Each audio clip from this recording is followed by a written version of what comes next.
Welcome to Navigating Healthcare in Sackville, New Brunswick. My name is Cindy Crossman, and I'm the Registered Nurse Educator at Mount Allison University, and I work in the Wellness Center. I'm the narrator for this module. The goal of this presentation is to understand how to access healthcare services in Sackville. My intent is to explain when and how, if necessary, to access healthcare services, and why it's important for students to understand how to access the system. I want to show you who's eligible and what's required for eligibility, explain the steps for accessing the system, and provide all health resources to students. I would like, at the end of this presentation, you all to be able to identify how to manage self-care to prevent the need for seeing a physician, to identify the various access points to the healthcare system based on level of symptoms and needs, understand the difference between emergency and a non-emergency, and be able to identify when the need to access each. To describe the steps to access primary healthcare appointments or a consultation. To follow the steps for filling a prescription if required. And to understand where further information can be found. The points of discussion that I'd like to cover would be how to help yourself, the emergency versus non-emergency, the wellness center overall, and more specific healthcare services.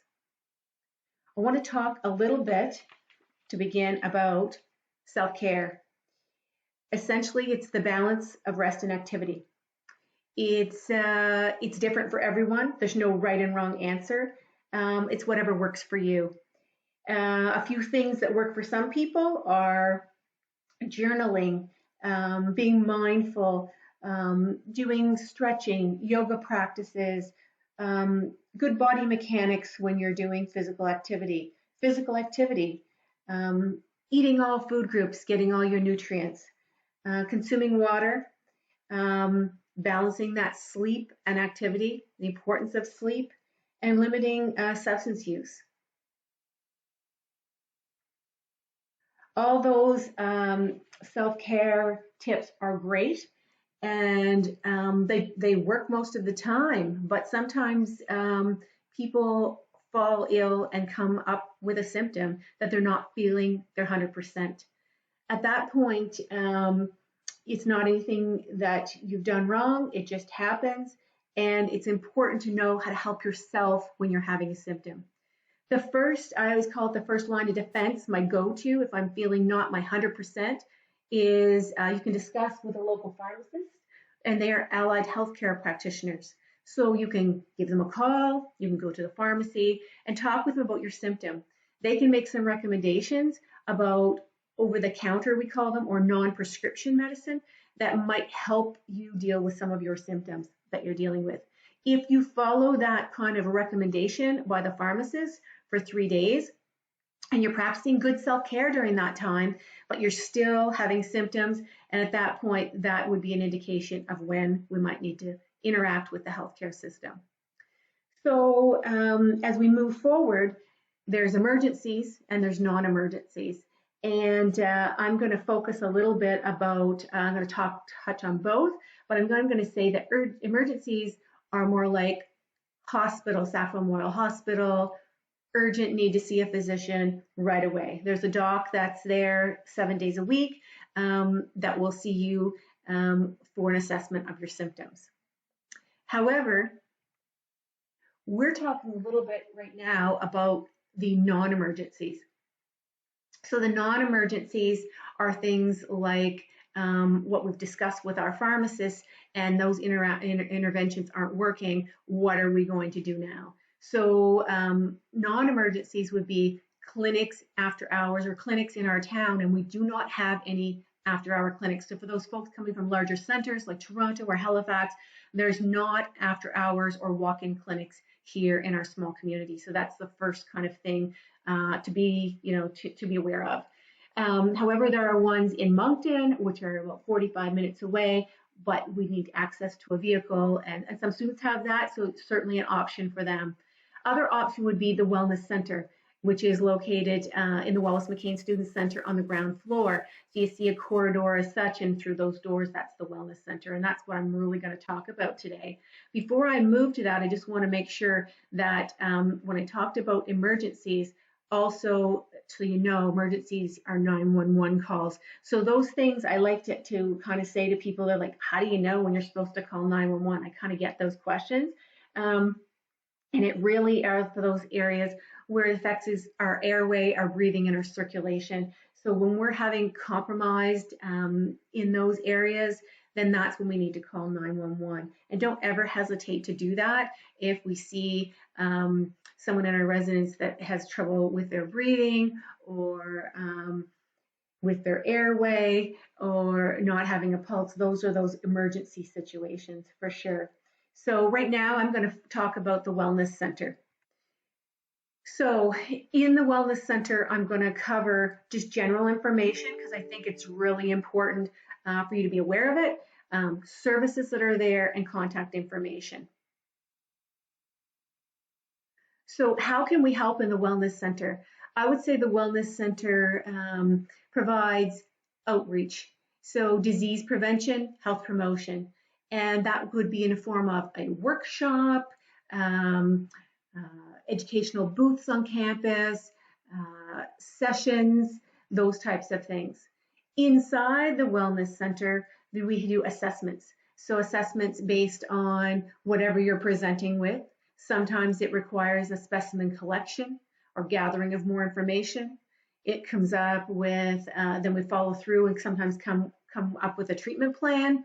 Sometimes we can do all of that in-house. Sometimes we have to have some referrals outside, and most importantly, support for the student. Reasons to visit. So some people say, well, how do I really know if I need to go there? All health concerns, mental, physical, or sexual, all concerns are welcomed at the Wellness Center. So those are kind of symptomatic things. So I'm having trouble sleeping. I have a drainage coming from my eye, having a sore abdominal area, having a pain in my wrist. So all health concerns. Health forms. Some students are looking, they're coming to campus and they need forms based on their academic study or based on their athletic program. Whatever reason, a health form can be completed there as well at the Wellness Center. Health information, some people are looking for information of how to use the system, inquiries about how to navigate things, and a consultation about, I'm taking this medication, I'm having this symptom, is it a side effect, or I really need help sorting out what I'm feeling like today. Sometimes testing happens there based on your symptom. There's travel consults, immunizations, injections. What do you need to know for your first visit? Well, as long as you are a Mount Allison student, you are certainly eligible to use the Wellness Center. Bring with you a health card, and that health card, if you're from Canada, it would be a provincial health card. So in New Brunswick, it's a Medicare number. In Nova Scotia, it's an MSI number. In Ontario, it's an OHIP number. So your health card is really important to bring with you that number, because that, if we send a specimen off to the lab, that's how the processing of that specimen is done, through that health card. Also, you may or may not have an insurance card, and you may have that through mom or dad's work. And if you don't have it through mom and dad's work, then certainly that option is through the MASU, which is the student union on campus, has insurance cards and a program for that as well, which is very helpful if you're using extended services of the healthcare, such as prescriptions, massage, acupuncture, psychologist, those types of things. You'll be asked to complete an intake form on your first visit so that you open up a chart, a confidential file that's yours for as long as you're at Mount Allison.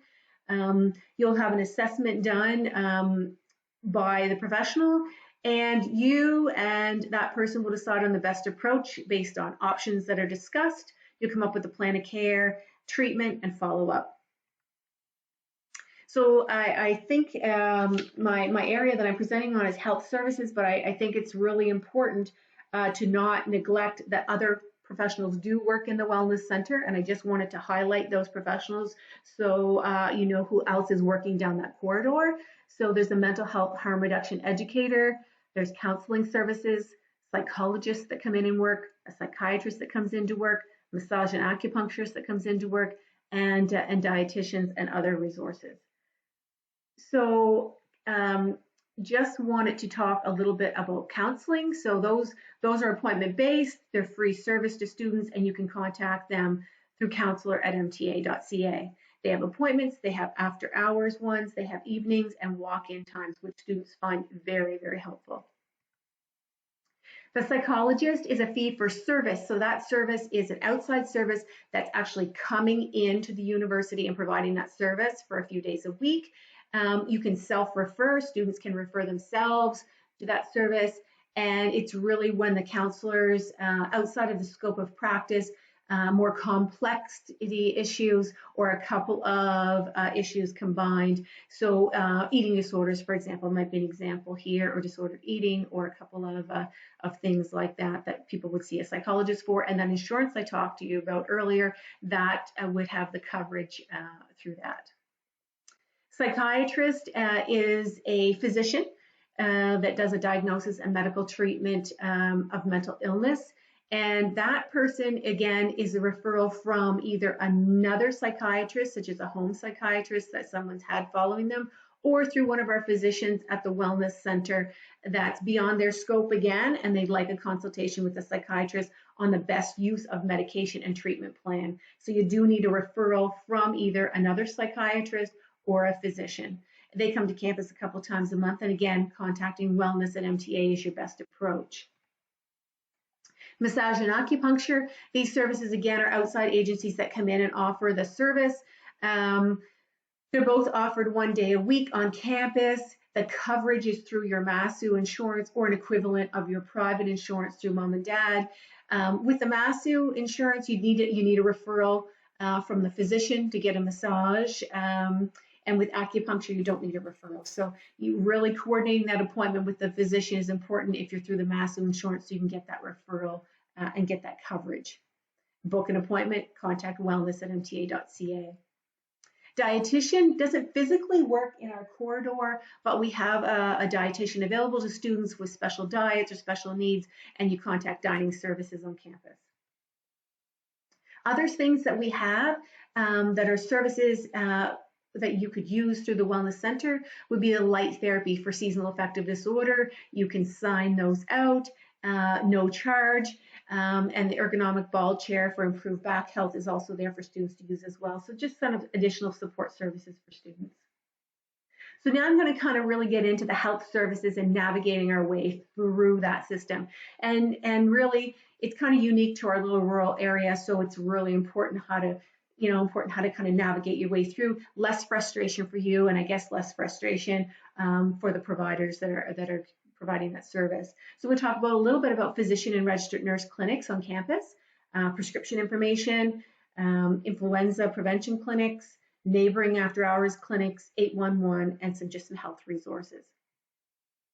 So I'm going to start by saying the Wellness Center is non-emergency health and wellness services. So, for example, we do not have large X-ray machines. We do not have oxygen, those types of things. So you think of it as a clinic area that doesn't have the larger technology to do those things. So it's non-emergency and come in for any health and wellness. Primary health care means any health and wellness issue that's out there. There's a registered nurse, which is myself, that works Monday to Friday during the academic year to see students, and booked appointments primarily, but also walk-ins, allotment of those times at the end of each day for sure. Book that day for more urgent things. So if someone was symptomatic that day, I make sure I be able to see them. The physician is not an employee of the university, but comes in to the university one afternoon or morning a week. So it's for 3 hours once a week, comes into the clinic, and we'll see students on campus in our clinic based on assessments of the nurse educator and for appropriateness of that service. And really, I act as the primary care practitioner for students. So I help the student manage their health care while they're away here at school, hopefully keeping as well as possible so they can get on with their academics. Now, clinic times will vary based on the the clinician's availability. So sometimes we run evening clinics once a month. Sometimes we run late clinics on Thursdays to late in the evenings based on the physician availability. So the Residence Life Coordinator just put PDF in there as a resource, because closer we get to fall, we'll have those physicians availability so that we can have those posted and have that information available to you. If you're looking for an appointment with the nurse or with the physician, please email wellness@mta.ca. Now, as I explained, the registered nurse sees everyone that comes to the clinic. So that those assessments and setting up a health file, a health history, history of medications, vital signs, those assessments are done by myself, and it really expedites the physician's appointment if the referral is needed to see the physician. If not, then I work through that process with the client and we treat them and they're on their way. And I may never see them again for the next 3 or 4 years. As for the physician's appointment, if there's something beyond that I can't manage within my scope of practice, then I would be setting all that same information up and referring them into the physician clinic for when the physician's coming in that week. People ask a lot about wait times, and the physician really 3 hours once a week, and we really increase clinics at the beginning of the year, around reading weeks, around holidays, so that we can kind of double up, so to speak, so that people won't be waiting too long. Some people want to have very specific appointments with the doc, meaning Friday morning at 10:15 is their only availability. So those folks are going to wait a little longer for an appointment. Those that aren't as have more flexibility will get to see the doc sooner. And it depends if you want a male or female physician. So it really depends on what you're looking for.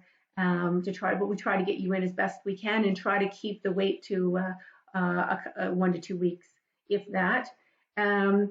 Sometimes physicians, though, when you see them, just like I would need to refer to the physician sometimes the physician needs to refer to someone else because it's a specialist or specialized testing, and sometimes that will need to be done outside of our community. If our hospital cannot incorporate an ultrasound, then they may be to a neighboring town for that ultrasound or that test so that our doctor can kind of coordinate care.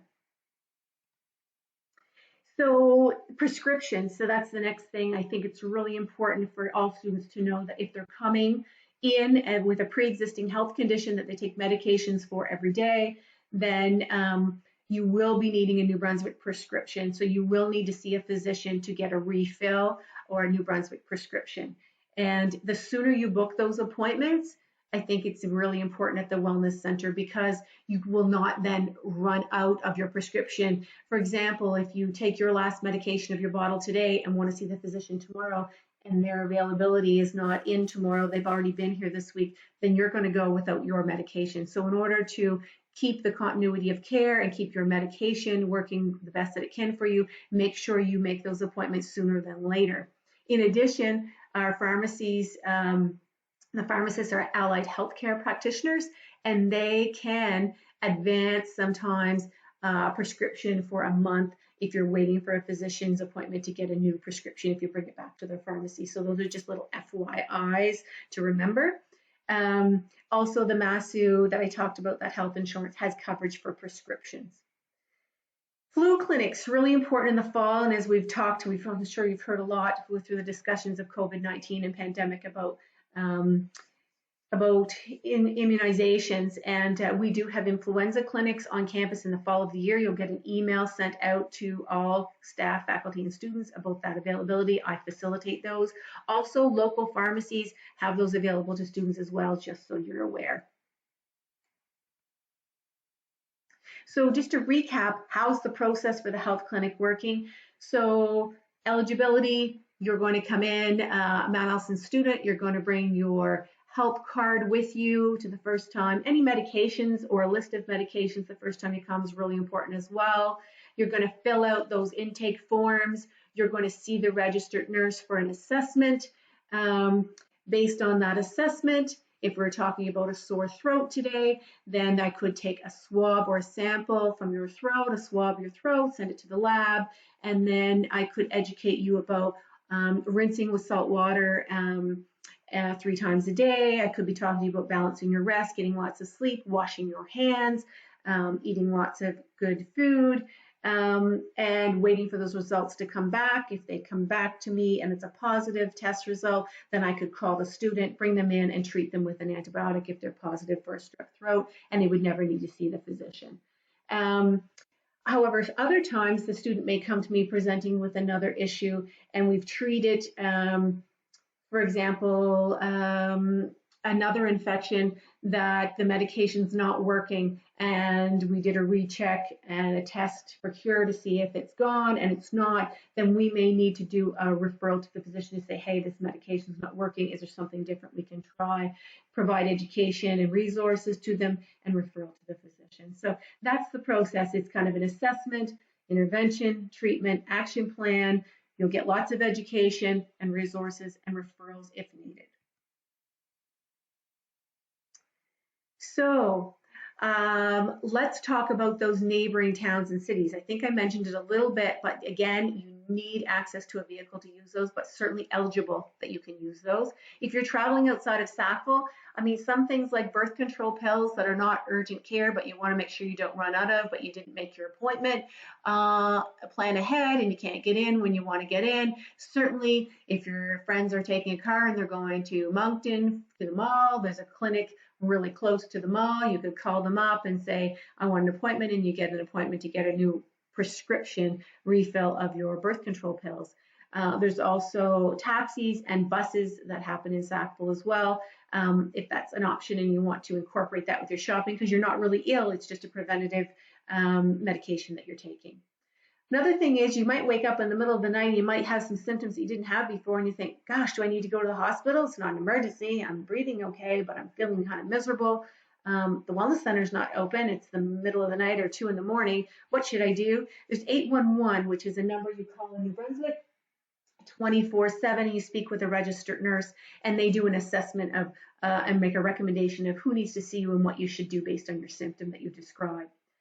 Now, online health resources, I didn't want to neglect this. As due to the pandemic, we've had to change a little bit how our practice went near the end of the school year last year. And if we can't have face-to-face visits, we also have other options for virtual care where students may call me or email me, and we could set something up through a virtual means, which is a consultation. So my medication's not working, or I'm having this concern, or I have this rash I want to show you, or something that I wouldn't need to take a specimen, but or collect a sample, but I could consult with that person by visually seeing them via the computer and offer them some options. So stay tuned till we see what kind of services will be available in the fall. We don't know yet what fall will look like, but this could be an option if we're not having face-to-face visits. And the other thing I wanted to mention is about Student Health 101, or a Campus Well resource that's emailed out to students each month. Very important resource. It is research-based for this population group, 19 to 24, and great information on sleeping, on managing money, dealing with roommates, caring for yourself, physical activity, yoga practices, all types of valuable information. Please look at those links when we send those out. And it would be neglectful if I didn't mention academics, since we're working in a university. What is health and academics? What does that mean? That means that if you're not feeling well and you wake up and you can't go to class, email your professor. Hopefully professors are now putting it in their syllabus of what to do if you're ill or not feeling well. Communicate with them directly, and you can come up with a solution together or an accommodation if needed. However, if you end up at the clinic because you're deathly ill and need an assessment and you don't feel right, and I've assessed you and you have a large rash and a fever, then I could be, based on my assessment, making a recommendation that you should not be going to class that day. That is a recommendation that would come from me. Otherwise, wellness and health services are not making any type of recommendations about classroom and submitting deadlines, and if people are able to fulfill those. So that is really onus for you to own your own health, and for students to really open that line of communication with their professor regarding health and academics.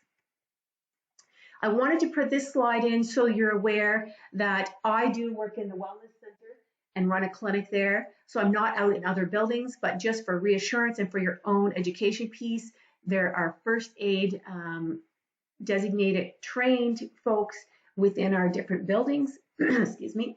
And those folks, there's someone for each building, so they're designated first aid providers. They're resources when you're in those academic buildings. In addition, never really forget to call campus security, as they are a resource and train in first aid as well. So that's just like a little FYI if you're out on campus and it's an urgent or emergency situation. And of course, if there's an emergency situation, we're calling 911 anyway. The other point I wanted to bring up is how else we might connect. Is sometimes there's communicable diseases, and as we know, as we've had lots of discussion around pandemic and COVID-19 of how what does that mean, communicable disease, any transmission of disease from one person to the next.